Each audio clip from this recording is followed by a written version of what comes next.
नमस्कार विद्यार्थी मित्रांनो, तर सोल्युशनच्या चॅप्टरमध्ये पुन्हा एकदा मी आपलं सर्वांचं स्वागत करतो। आजचा आपला मुद्दा आहे ideal and non ideal solutions. तर पाठीमागच्या लेक्चरमध्ये आपण रॉड्स लॉ बघितलेला आणि रॉड्स लॉ नुसार आपण हा ग्राफ प्लॉट केलेला।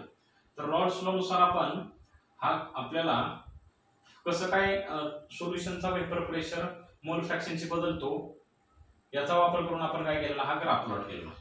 तर या ग्राफ वरून आपण सोल्युशनचे दोन पद्धतीने त्याचं आपण क्लासिफिकेशन करतो। एक तर आयडियल सोल्युशन्स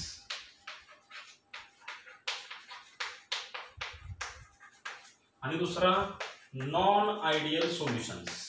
बघा, नॉन आयडियल सोल्युशन्स, आयडियल आणि नॉन आयडियल असे आपण दोन प्रकारामध्ये त्याची विभागणी करतो। बघा, तर आयडियल सोल्युशन्स म्हणजे काय?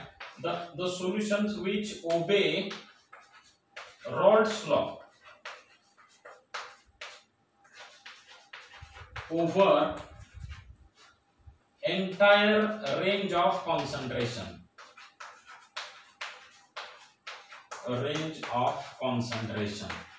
बघा, म्हणजे आयडियल सोल्युशन म्हणजे असे सोल्युशन जे रॉड्स लॉ ओबे करतात, म्हणजे रॉड्सच्या नियमाचं पालन करतात। ते कुठल्याही रेंज साठी, कॉन्सन्ट्रेशनच्या कुठलीही रेंज घ्या, म्हणजे आपण कॉन्सन्ट्रेशन कुठलं घ्या, x2 ची किंमत जर का इथं 0.1 असेल तर x1 0.9 असेल, x2 0.8 असेल तर x1 0.2 असेल, बरोबर। असं कुठलेही कॉन्सन्ट्रेशन घेतलं तर तरी सुद्धा तुमचं सोल्युशन रॉड्स लॉ नुसार चालतं। अशा सोल्युशनला आपण आयडियल सोल्युशन म्हणतो। रॉड्स लॉ नुसार चालतो म्हणजे त्याचा जो ग्राफ आहे, त्याचे जे पॉइंट आहेत ते या ग्राफच्या हा जो ग्राफ आहे याच्या वरतीच येतात, पुढे मागे होत नाहीत, वरती खाली होत नाहीत, बरोबर। But in case of non ideal solutions they do not obey Raoult's law. बघा, over entire range of concentration, मी पुढचं काही लिहित बसत नाही। Non ideal solutions Raoult's law obey करत नाहीत, बरोबर। त्यानंतर दुसरा महत्त्वाचा मुद्दा असा की जे तुमचं सोल्युशनचं वेपर प्रेशर आहे, vapour pressure of solution, vapor pressure of solution is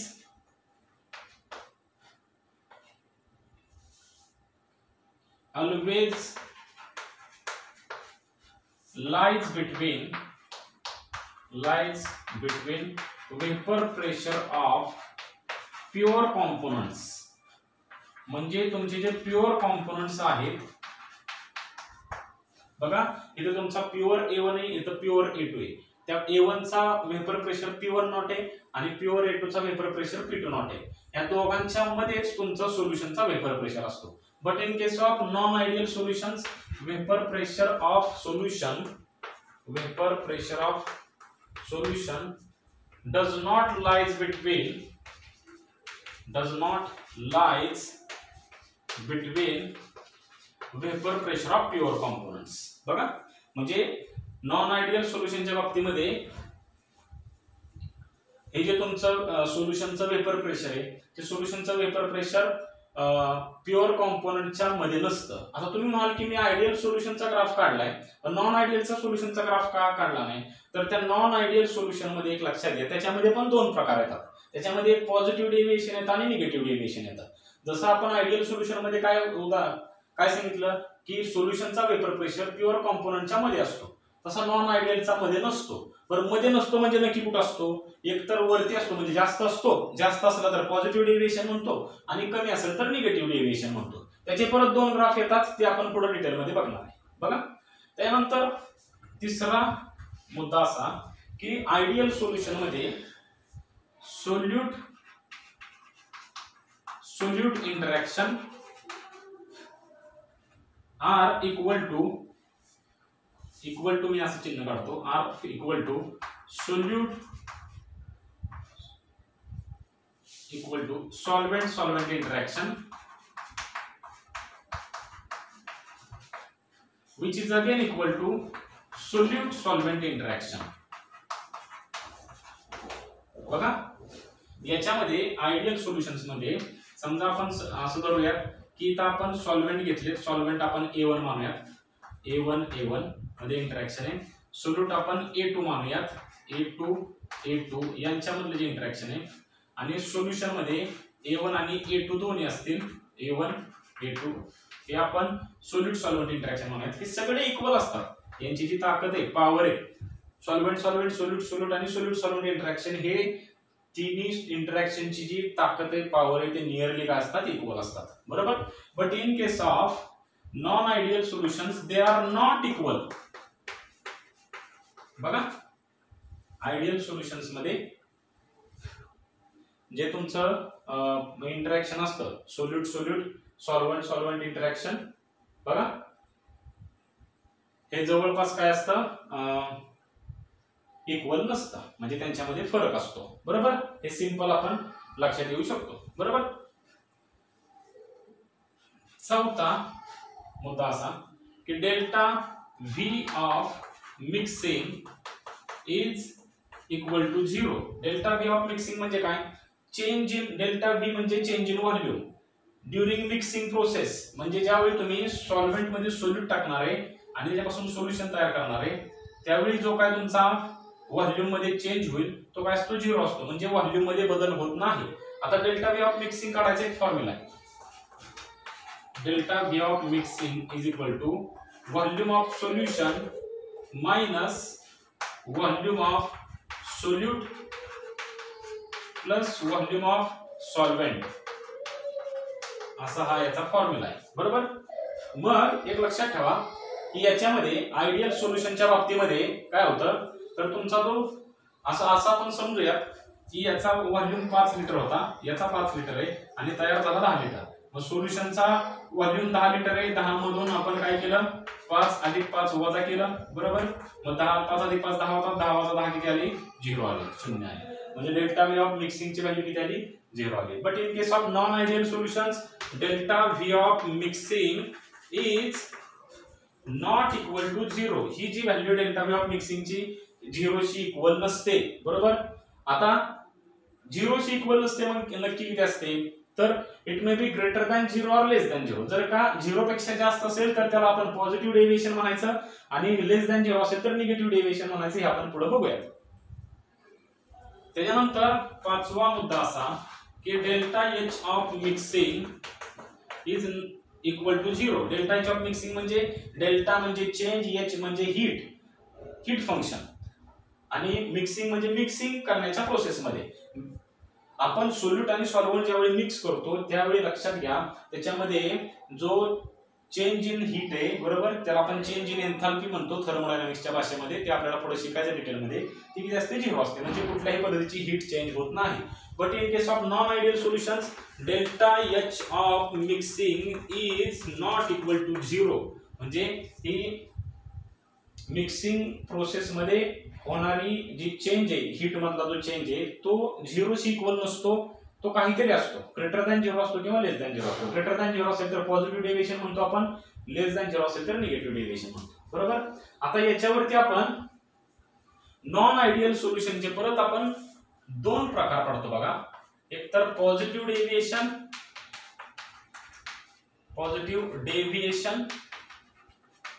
आणि दुसरा निगेटिव्ह डेव्हिएशन, असे आपण 2 प्रकार पडतो. बघा, मग आपण पॉझिटिव्ह आणि निगेटिव्ह डेव्हिएशन बघूयात. डेव्हिएशन म्हणजे विचलन, म्हणजे तुमच्या रेग्युलरच्या ग्राफ पेक्षा ग्राफ वेगळा जाणं, ग्राफचे जे पॉइंट आहेत ते वरती जाणं किंवा खाली जाणं, याला म्हणतो आपण डेव्हिएशन. नेहमीच्या मार्गापासून विचलित होणं, याला म्हणायचं डेव्हिएशन. बरं, आता मी आयडियल सोल्युशनचं तुम्हाला एक एक्झाम्पल देतो. Example, benzene toluene solution. Benzene आणि टोल्युइन सोल्युशन मधलं जे बेन्झीन आणि टोल्युइन दोन ज्यावेळी आपण मिक्स करू त्यावेळी जे काय तुमचं सोल्युशन तयार होईल त्याला आपण आयडियल सोल्युशन म्हणूयात. हे एक्झाम्पल आहे आयडियल सोल्युशनचं. परत आता तुम्ही म्हणाल की परत नॉन आयडियलचे मी काय एक्झाम्पल देत नाही, परत कारण त्याचे 2 प्रकार आहेत, पॉझिटिव्ह आणि निगेटिव्ह. पॉझिटिव्ह आणि निगेटिव्ह डेव्हिएशनची मी तुम्हाला एक्झाम्पल देतो. तर आपण वेळ न घालवता पॉझिटिव्ह आणि निगेटिव्ह डेव्हिएशन्स बघूयात. बघा, हा ग्राफ थोडासा लक्षात ठेवा.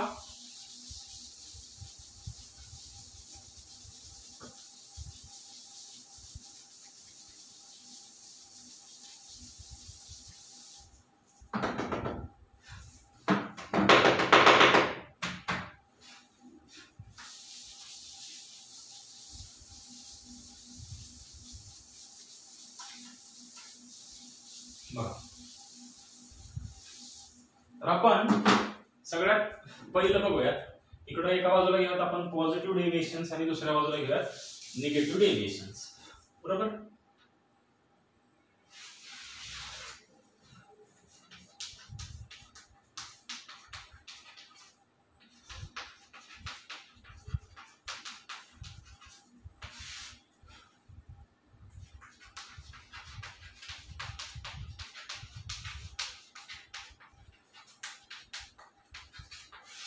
बघा, तर मी अगोदर जो रॉड्स लॉ नुसार जो रेग्युलर ग्राफ आहे तो रेग्युलर ग्राफ मी तुम्हाला काढून देतो. बघा, आता हा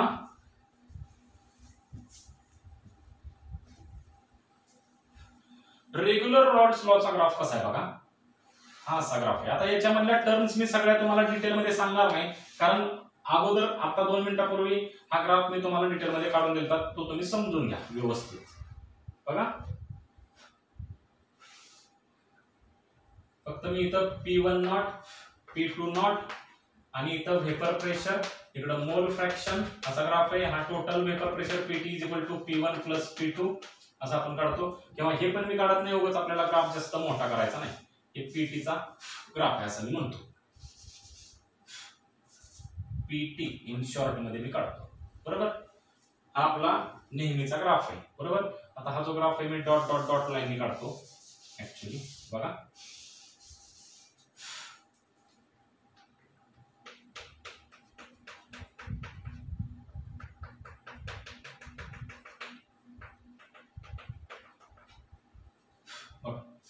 हे पुसूनच टाकतो मी. बघा, त्याच्यानंतर इकडं निगेटिव्ह डेव्हिएशन साठी सुद्धा मी एक रेग्युलर ग्राफ काढून देतो. एक असा एक असेल, असा एक असेल, असा एक, सॉरी, डॉट डॉट डॉट मध्ये मी तुम्हाला काढून देतो.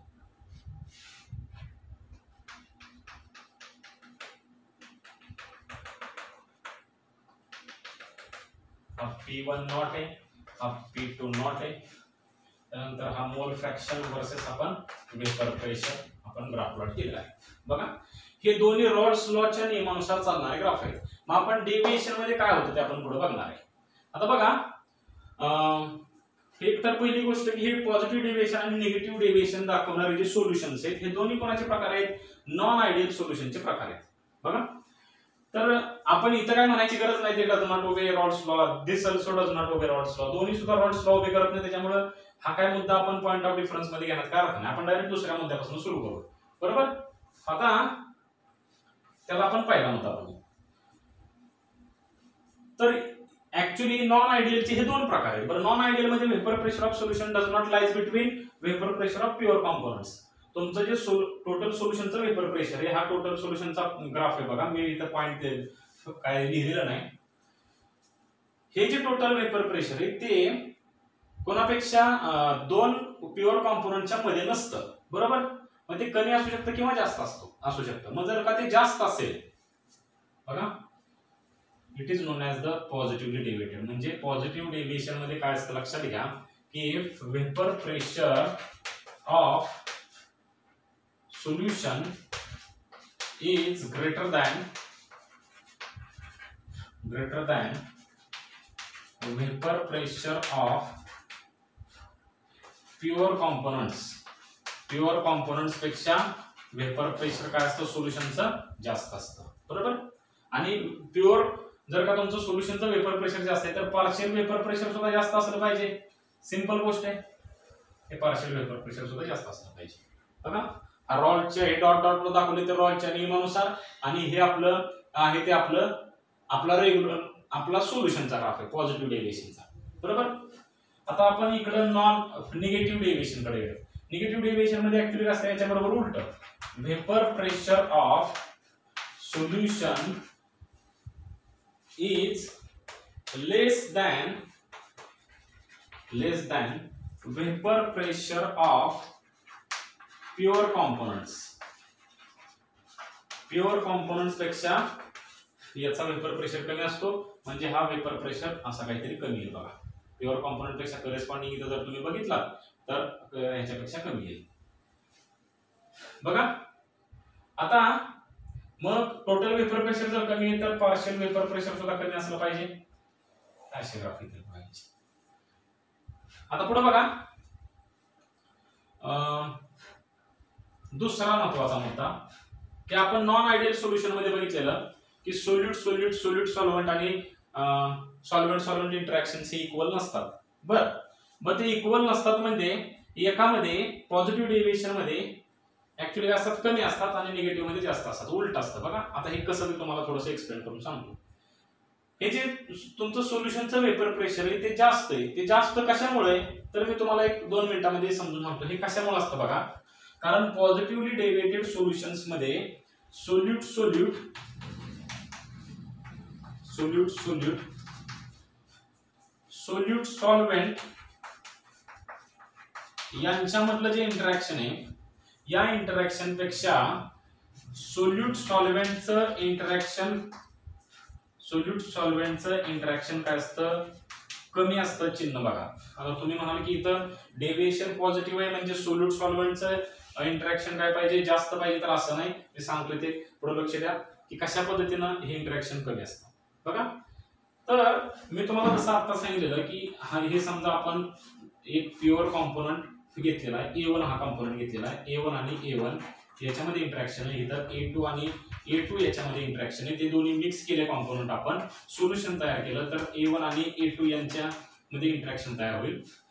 हे तुमचं सॉल्व्हेंट सॉल्व्हेंट इंटरॅक्शन आहे, हे सोल्यूट सोल्यूट इंटरॅक्शन आहे आणि हे सोल्यूट सॉल्व्हेंट इंटरॅक्शन आहे. बरोबर, परत एकदा ऐका, हे सॉल्व्हेंट सॉल्व्हेंट, हे सोल्यूट सोल्यूट आणि हे सोल्यूट सॉल्व्हेंट इंटरॅक्शन. बरोबर, मग हे जे सोल्यूट सॉल्व्हेंट इंटरॅक्शन आहे ह्या दोन्हीच्या पेक्षा काय असतं, कमी असतं. म्हणजे यांच्यामधलं जे बॉन्डिंग आहे, यांच्यामधलं जे इंटरॅक्शन आहे ते वीक आहे. बरोबर, वीक आहे याचा अर्थ ते जे दोन मॉलिक्युल्स आहेत ते एकमेकांना काय करतील, त्यांचं फोर्स वीक असल्यामुळं ते लगेच एकमेकांपासून सेपरेट होतील आणि सेपरेट होऊन काय करतील, वेपर तयार करतील आणि वेपर जास्त तयार करतील. त्याच्यामुळे त्याचं वेपर प्रेशर जास्त असेल, त्याच्यामुळं प्युअर कॉम्पोनंट पेक्षा त्याचा वेपर प्रेशर जास्त दाखवतोय का बघा, दाखवतोय. But in case of negative deviations, solute interactions, solvent interactions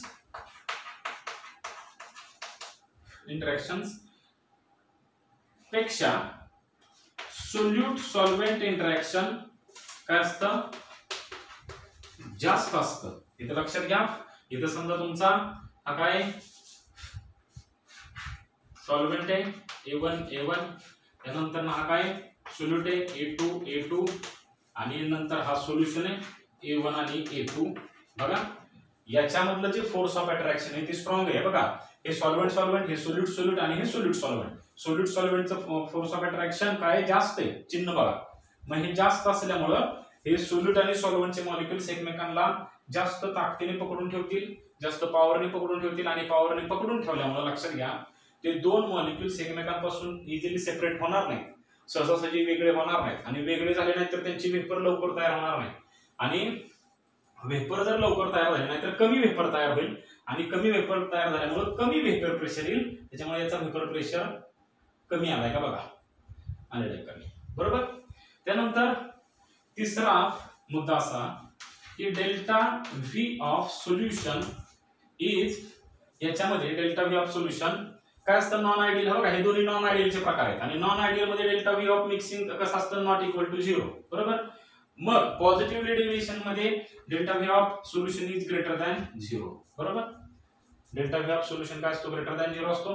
but in case of negative deviations delta V of solution is less than 0. बरोबर, आता ग्रेटर दॅन 0 का असतो, तर लक्षात घ्या ऍक्च्युअली काय होतं की जसं मी तुम्हाला डेल्टा व्ही ऑफ सोल्युशनचा फॉर्म्युला मागाशी सांगितलेला आहे.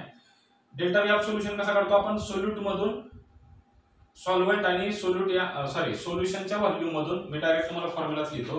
Volume of delta V of mixing पाहिजे तर delta V of mixing is less than 0, greater than 0, less than 0. मग डेल्टा व्ही ऑफ मिक्सिंगचा मी फॉर्म्युला असा लिहिता मागाशी बघा, is equal to volume of solution minus volume of solvent plus volume of solute असं सांगितलं. बरोबर, समजा इथं लक्षात घ्या सोल्यूट सॉल्व्हेंट इंटरॅक्शन इथं कमी आहे या दोघांच्या पेक्षा, बरोबर. मग सोल्यूट सॉल्व्हेंट इंटरॅक्शन कमी असल्यामुळं मॉलिक्युल्स एकमेकांपासून लांब जातील आणि लांब गेल्यामुळे व्हॉल्यूम काय होईल, वाढेल. मग अगोदरचा जो काय व्हॉल्यूम असेल त्याच्यापेक्षा आपण सोल्यूट ज्यावेळी सॉल्व्हेंट मध्ये मिक्स करू त्यावेळी यांचं इंटरॅक्शन कमी असल्यामुळे याच्यामधले मॉलिक्युल लांब जाणार, याचा व्हॉल्यूम वाढणार म्हणजे सोल्युशनचा व्हॉल्यूम वाढेल, बरोबर. मग समजा हा तुमचा सॉल्व्हेंटचा व्हॉल्यूम 5 लिटर होता, याचा 5 होता, मिळून किती झाला पाहिजे, 10 झाला पाहिजे. पण ऍक्च्युअली सोल्यूट सॉल्व्हेंट इंटरॅक्शन कमी असल्यामुळे ते एकमेकांपासून लांब गेले आणि व्हॉल्यूम वाढला, 10.2 झाला असं आपण समजू. सोल्युशन व्हॉल्यूम ऑफ सोल्युशन 10.2 झाला मायनस व्हॉल्यूम ऑफ सॉल्व्हेंट किती होता 5 + 5, बरोबर, इज इक्वल टू 10.2 मायनस 5 वर अप्लाय किती झाले 10 झाले. 10.2 मधून 10 वजा केले तर 0.2 आले. 0.2 ही plus value, so it is greater than 0. बघा ही व्हॅल्यू पॉझिटिव्ह आहे म्हणजे ग्रेटर दॅन 0 आहे. तसंच याच्यामध्ये लेस दॅन 0 कसं असेल बघा, मी इथं समजून सांगतो. याच्यामध्ये सोल्यूट सॉल्व्हेंट इंटरॅक्शन काय स्ट्रॉंग आहे आणि इथं स्ट्रॉंग असल्यामुळं सॉल्व्हेंट सोल्यूट पेक्षा सोल्यूट सॉल्व्हेंट इंटरॅक्शन स्ट्रॉंग आहे. स्ट्रॉंग असल्यामुळे मॉलिक्युल एकमेकांच्या जवळ येतील, त्याच्यामुळे त्यांचा व्हॉल्यूम कमी होईल म्हणजे सोल्युशनचा व्हॉल्यूम काय होईल, कमी होईल, बरोबर. म्हणजे 5 आणि 5 मिक्स केले तर 10 होणार नाही, किती होईल समजा 9.5 झाले. मग 9.5 मधून 5 अधिक 5 10 वजा केले तर उत्तर येईल -0.5 येईल. हे मी कोणाचं बघतोय, निगेटिव्ह डेव्हिएशनचं बघतोय, बरोबर. -0.5 आला डेल्टा व्ही ऑफ मिक्सिंग म्हणजे तो लेस दॅन 0 होणार. डेल्टा व्ही ऑफ मिक्सिंग म्हणजे नेमकं काय, तर सोल्यूट सॉल्व्हेंट मध्ये मिक्स केल्यानंतर व्हॉल्यूम मध्ये काय बदल होतोय का, बरोबर. तो जो बदल असेल त्याला आपण डेल्टा व्ही ऑफ मिक्सिंग म्हणू. बघा आता पुढं चौथा, delta H of mixing is greater than 0 in case of positive deviation, बरोबर. आता बघा इथं मी तुम्हाला सिंपल समजून सांगतो की डेल्टा एच ऑफ मिक्सिंग मध्ये A1 A1 A2 A2, बरोबर, आणि A1 A2 याच्यापासून तयार होणार आहे, बरोबर. मग ज्यावेळी हे सॉल्व्हेंट आणि हे सोल्यूट मिक्स करून ज्यावेळी सोल्युशन तयार होणार आहे त्यावेळी या सॉल्व्हेंट मधलं फोर्स ऑफ अट्रॅक्शन तुम्हाला ब्रेक करावं लागेल. सोल्यूट मधलं फोर्स ऑफ अट्रॅक्शन ब्रेक करावं लागेल आणि A1 A2 मध्ये फोर्स ऑफ अट्रॅक्शन तयार करावं लागेल म्हणजे तयार होणार. एक लक्षात ठेवायचं, ज्यावेळी एखादा अट्रॅक्शन किंवा मी याला सिंपल बॉन्ड म्हणतो, ज्यावेळी एखादा बॉन्ड तुटतो त्यावेळी तो एनर्जी आतमध्ये घेतो. मी तुम्हाला डिटेल मध्ये सांगतो. हा A1 A1 A2 A2 यापासून तयार होणार आहे A1 A2, बरोबर. हा याच्यामधलं बॉन्डिंग ब्रेक होणार आहे, याच्यामधलं बॉन्डिंग ब्रेक होणार आहे आणि हे बॉन्डिंग तयार होणार आहे. ज्यावेळी एखादा बॉन्ड ब्रेक होतो त्यावेळी तो एनर्जी आत घेतो, ज्यावेळी एखादा बॉन्ड तयार होतो त्यावेळी तो एनर्जी बाहेर काढतो, बरोबर. हा बॉन्ड ब्रेक होणार आहे, समजा याने 10 युनिट एवढी एनर्जी घेतली, हा बॉन्ड ब्रेक होणार आहे, याने 10 युनिट एवढी एनर्जी आतमध्ये घेतली, बरोबर. आता बघा पण हा बॉन्ड तयार होत असताना याने बाहेर टाकलेली जी एनर्जी ती समजा 9 युनिट एवढी एनर्जी, बरोबर. एका बॉन्डने 9 युनिट एवढी एनर्जी तयार झाली. बॉन्डिंग 2 वेळा होणार आहे कारण 2 A1 आहेत आणि 2 A2 आहेत. मग A1 A2 मध्ये असे 2 मोल्स मध्ये बॉन्डिंग होणार आहे A1 A2, बरोबर. एका बॉन्ड मध्ये 9, दुसऱ्या बॉन्डची 9 आणि 9 किती झाली 18 झाली. आता लक्षात घ्या, जी एनर्जी आतमध्ये घेतली ती पॉझिटिव्ह, जी एनर्जी बाहेर टाकली ती निगेटिव्ह, बरोबर. मग डेल्टा एच म्हणजे काय, हीट एनर्जीच आहे, बरोबर. ही प्लस मी तुम्हाला सांगितलं बॉन्ड ब्रेक करताना 10 एवढी एनर्जी आत घेतली, याने पण आत घेतली, मग टोटल आत घेतलेली एनर्जी 10 20 आहे, बरोबर. टोटल आतमध्ये किती घेतली 20 घेतली म्हणजे प्लस 20 आहे. आतमध्ये घेतली ती प्लस, बाहेर टाकली ती मायनस. इथं एका बॉन्ड मध्ये 9 एवढी बाहेर टाकली, दुसऱ्या बॉन्ड मध्ये 9 एवढी बाहेर टाकली, टोटल 18 एवढी बाहेर टाकली म्हणजे 18 मी घेतो मायनस कारण ती बाहेर टाकली म्हणून, बरोबर. मग प्लस 20 मधून 18 वजा जर का आपण केले तर किती होतं, ते उत्तर येतं +2 येतं, +2 एवढं उत्तर येतं आणि +2 ही व्हॅल्यू ग्रेटर दॅन 0 आहे. So delta H of mixing is greater than 0 in case of positive deviations, बरोबर. समजलं. बघा आता याच्यामधला चौथा मुद्दा असा की delta H of mixing is less than 0 in case of negatively deviated solutions. इथं बघा सिंपल मी तुम्हाला सांगतो, याच्या पद्धतीनंच A1 A1 A2 A2 असं असेल आणि त्याच्यापासून तयार होणार आहे A1 A2, बरोबर. याची समजा 10 आहे, याची समजा 10 आहे, पण याची समजा किती आहे 11 एवढी, बरोबर. एका बॉन्डची 11 आहे, 2 बॉन्डची किती असणार आहे 2 बॉन्डचे 11 दुने 22 बरोबर. हा बॉन्ड ब्रेक करताना एनर्जी आतमध्ये घ्यावी लागणार आहे किती एनर्जी 10 एवढी. आपण ब्रेक करताना आतमध्ये घ्यावी लागणार आहे 10 एवढी म्हणजे टोटल आतमध्ये घेतली 20 म्हणून त्याला आपण +20 म्हणतो +20 म्हणतो. याच्यामध्ये हा बॉन्ड तयार होताना 11 एवढी बाहेर टाकली, दुसरा बॉन्ड तयार होताना 11 एवढी बाहेर टाकली, टोटल किती बाहेर टाकली 22 एवढी. 11 दुने 22 बरोबर.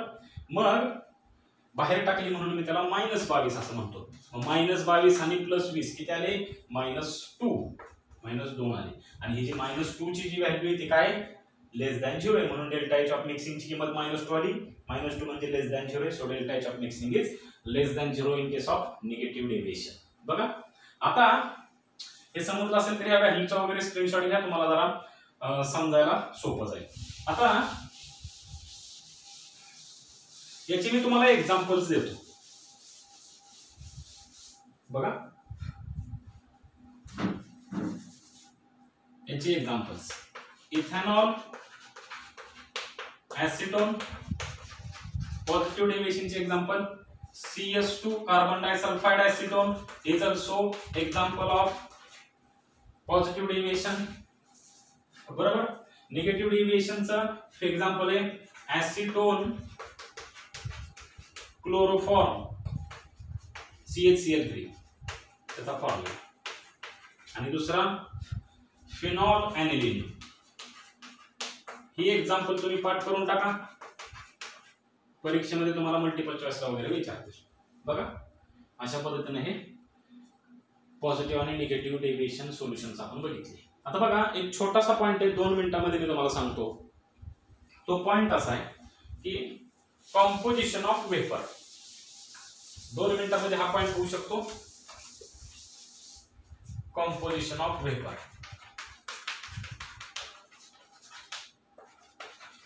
वेपर मधलं कॉम्पोजिशन. जसं आपण एखादा लिक्विड घेतला बघा हे क्लोज्ड कंटेनर मध्ये याच्यामध्ये हे लिक्विड आहे आणि वरती तयार झालेल्या वेपर्स आहेत इक्विलिब्रियम स्टेट मध्ये. बघा आपण या लिक्विड मधलं जे पार्शियल वेपर प्रेशर आणि याचा मोल फ्रॅक्शन याच्यामधलं रिलेशन आपण रॉल्स लॉ नुसार सांगितलं. तसंच आपल्याला या वेपर स्टेट मध्ये बघा समजा A1 आणि A2 हे कॉम्पोनंट आहेत तर याच्यामध्ये काही वेपर्स A1 चे असतील आणि काही वेपर्स A2 चे असतील बरोबर. तर आपल्याला याचा वापर करून आपल्याला वेपर प्रेशर मध्ये कॉम्पोजिशन काढायचं आहे बरोबर. मग A1 चा काहीतरी पार्शियल वेपर प्रेशर असेल A2 चा काहीतरी पार्शियल वेपर प्रेशर असेल म्हणजे टोटल वेपर प्रेशर पैकी स्वतःचा काहीतरी वेपर प्रेशर असेल. तो कसा काढायचा तर according to Dalton's law. Dalton's law नुसार आपण हा वेपर प्रेशर काढायचा. डाल्टन्स लॉ काय सांगतो की वेपर स्टेट मध्ये मधला तुमचा जो कॉम्पोनंटचा वेपर प्रेशर असतो. समजा मी A1 कॉम्पोनंटच्या वेपर प्रेशरला P1 म्हणतो. हा वेपर प्रेशर काय असतो तर त्याचा त्या वेपर मधला मोल फ्रॅक्शन त्या वेपर स्टेट मधल्या मोल फ्रॅक्शनला मी Y1 असं म्हणतो. Y1 multiplied by total vapour pressure P किंवा त्याला PT म्हणू शकता. म्हणजे वेपर स्टेट मधला तुमचा जो काय A1 कॉम्पोनंटचा वेपर प्रेशर आहे त्याला मी P1 म्हटलं. हा कोणाशी इक्वल असतो त्याचा वेपर स्टेट मधला मोल फ्रॅक्शन लिक्विड स्टेट मधला नाही वेपर स्टेट मधला मोल fraction multiplied by total vapour pressure असं आपण काढू शकतो. तसंच आपण P2 पण काढू शकतो म्हणजे A2 चा पार्शियल वेपर प्रेशर. तो कसा काढू आपण Y2 into total vapour pressure. Y2 म्हणजे हा तुमचा A2 चा वेपर स्टेट मधला मोल फ्रॅक्शन बरोबर. हा जो डाल्टन्स लॉ आपण 11वी मध्ये बघितलेला आहे अगदी सेम लॉ आहे. त्या लॉ मध्ये आपण मोल फ्रॅक्शन जे आहे वेपर स्टेट मध्ये त्यांना आपण x1 आणि x2 मानलंय. इथे फक्त y1 आणि y2 मानलंय एवढाच फक्त फरक आहे. ठीक आहे धन्यवाद. आपण बाकीचं राहिलेलं पुढच्या लेक्चर मध्ये बघूयात.